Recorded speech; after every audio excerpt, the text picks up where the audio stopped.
Cuando leemos la Biblia, somos frecuentemente recordados de que Dios, en su providencia, usa hombres y mujeres improbables para realizar grandes hechos en favor de su pueblo. ¿Quién no conoce historias como la de José en Egipto, Débora, David y tantos otros? Sin embargo, algunas de esas personas usadas por Dios a lo largo de la historia han quedado olvidadas en las páginas de la Biblia por la mayoría de los lectores. En este video vamos a hablar sobre un personaje bíblico casi oculto que muchas personas nunca han escuchado y ni siquiera se dan cuenta de que está mencionado en la Biblia. Bienvenidos a nuestro canal. Si estás interesado en descubrir historias sorprendentes y aprender más sobre los personajes más emblemáticos de la Biblia, este es el lugar para ti. No olvides suscribirte y activar la campanita para no perderte ningún nuevo video. Comencemos esta fascinante aventura juntos. Este personaje es citado muy brevemente en el texto bíblico, y cuando digo brevemente, es porque la mención es realmente corta. Solo 2 versículos hablan sobre él. No obstante, ese breve relato bíblico registra algo extraordinario. Este hombre derrotó a nada menos que 600 filisteos, utilizando solo la herramienta de un agricultor, y liberó a Israel. Es importante aclarar que algunas personas confunden la historia de este personaje con la de Sansón, pero ellos no fueron contemporáneos y no tienen nada que ver el uno con el otro, salvo el hecho de que ambos fueron jueces de Israel. Si aún no sabes quién fue esta persona, estamos hablando de Sangar, el tercer juez de Israel. Aprovecho para informar que este video está basado en el texto bíblico del libro de Jueces, capítulo 3, versículo 31, y capítulo 5, versículo 6. Para entender la historia de Sangar, necesitamos conocer mejor el contexto histórico del periodo en el que vivió. Sangar vivió durante el tiempo de los jueces, una época de gran inestabilidad y desorden en la historia de Israel. Este periodo comenzó después de la muerte de Josué y precedió a la ascensión de la monarquía israelita. En Jueces, capítulo 21, versículo 25, leemos una frase que define bien la situación de aquel tiempo. En esos días no había rey en Israel. Cada uno hacía lo que bien le parecía. Este versículo revela la falta de liderazgo central y de unidad entre las tribus de Israel, lo que resultó en ciclos repetidos de apostasía, opresión, arrepentimiento y liberación. El ciclo de Israel en el libro de Jueces sigue un patrón claro. El pueblo se alejaba de Dios y caía en la idolatría. Dios permitía que los enemigos los oprimieran como forma de juicio. El pueblo clamaba a Dios en arrepentimiento, y Dios levantaba a un juez, un líder, para liberar al pueblo de la opresión. El propio libro de Jueces describe ese tiempo como uno en el que los israelitas escogían nuevos dioses, y entonces la guerra llegaba a las puertas de sus ciudades. De hecho, el levantamiento de jueces improbables como Débora, Gedeón y Sangar era una manifestación de la gracia de Dios en medio del caos, así como una muestra de su soberanía al usar medios inesperados para realizar su voluntad. El texto bíblico dice que el gran enfrentamiento de Sangar fue contra los filisteos. Los filisteos eran enemigos recurrentes de Israel en los tiempos del Antiguo Testamento, especialmente durante el periodo de los jueces y hasta el reinado de David. Eran un pueblo guerrero y tecnológicamente avanzado, conocido por el uso de hierro en sus armas, lo que ponía a los israelitas en desventaja militar. Los filisteos habitaban la región costera de Canaán y realizaban incursiones constantes contra las tribus de Israel, atacando, saqueando y oprimiendo al pueblo.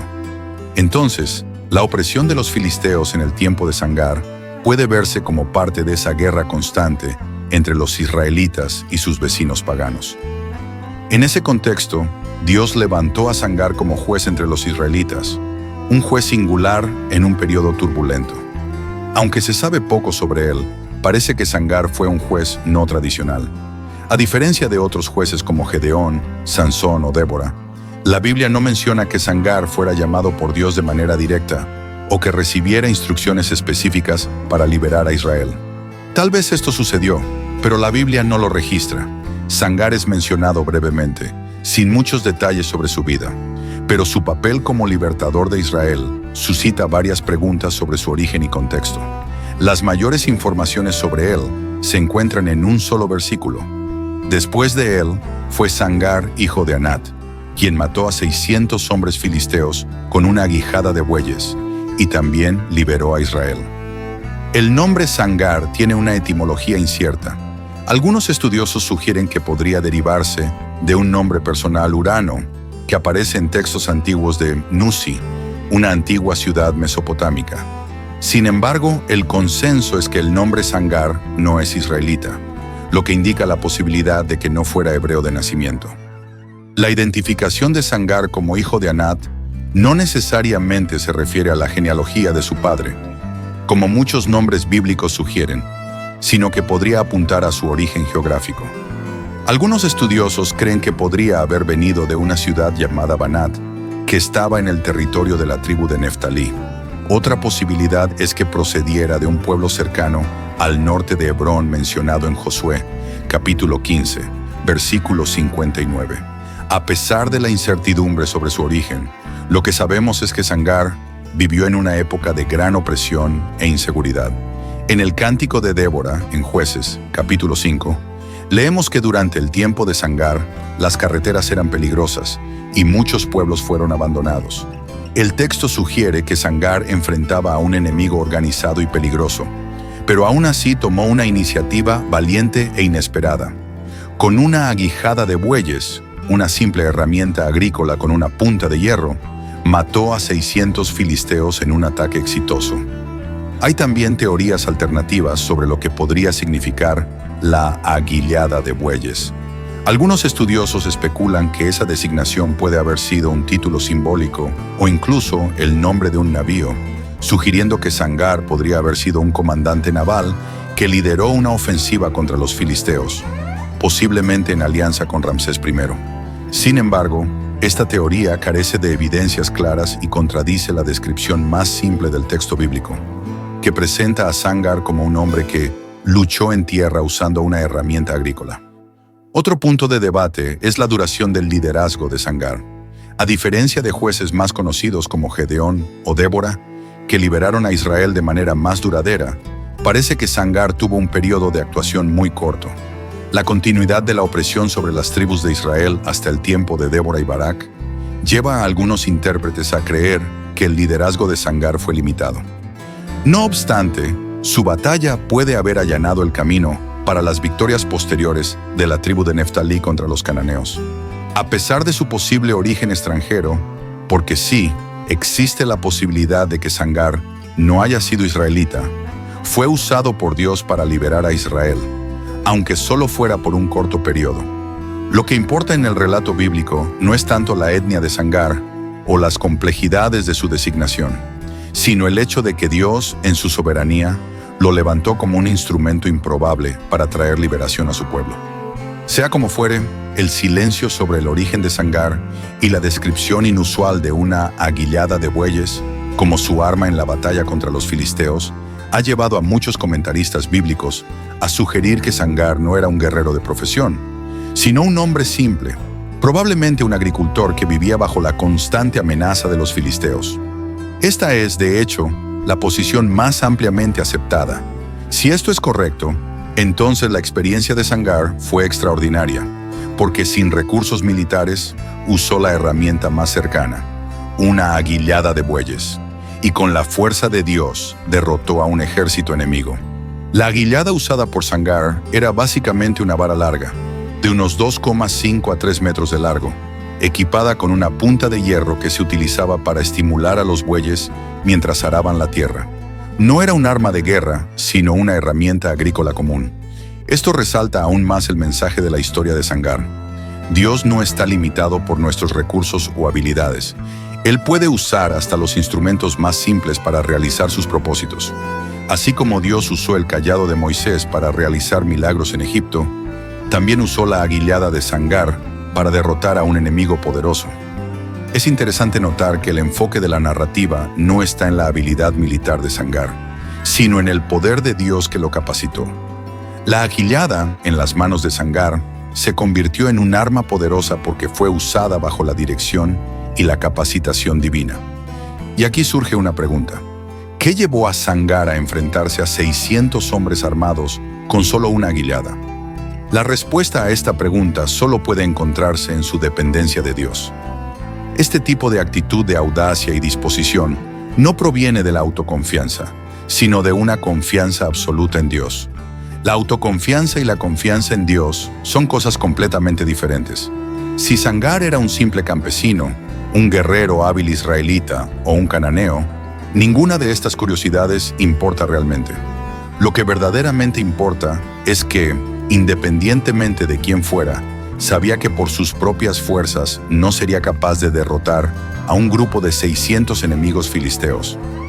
Pero Sangar no se fijó en sus propias limitaciones y confió en el poder de Dios para liberar a su pueblo. La historia de Sangar ilustra una verdad fundamental sobre el carácter de Dios y sus modos de actuar. Dios no depende del estatus, la riqueza o la habilidad humana para realizar sus propósitos. Si Sangar fue un agricultor, entonces era un hombre simple. Si fue un guerrero extranjero, entonces no pertenecía a la línea adecuada. Aún así, se levantó en obediencia y fe, y Dios lo usó para realizar una gran hazaña. Esto nos enseña que Dios hace cosas grandiosas por medios improbables y actúa de maneras que no podemos prever. Él no está limitado por nuestras expectativas o por la lógica humana. Su poder es inmenso y Él trabaja de formas misteriosas para traer liberación. El mayor ejemplo de esto fue la cruz de Cristo. ¿Quién podría imaginar que la muerte humillante del Hijo de Dios sería el medio por el cual seríamos redimidos? ¿Cómo alguien que fue castigado y crucificado puede ser el Señor y Salvador de otros?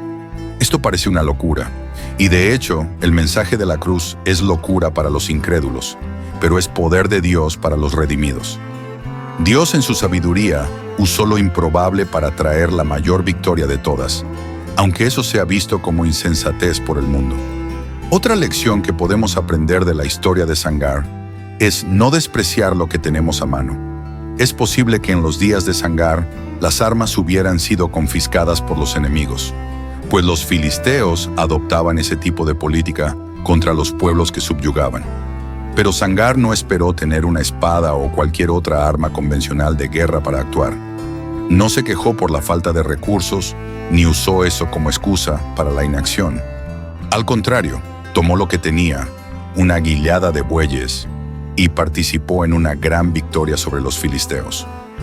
En la vida de David, vemos algo similar.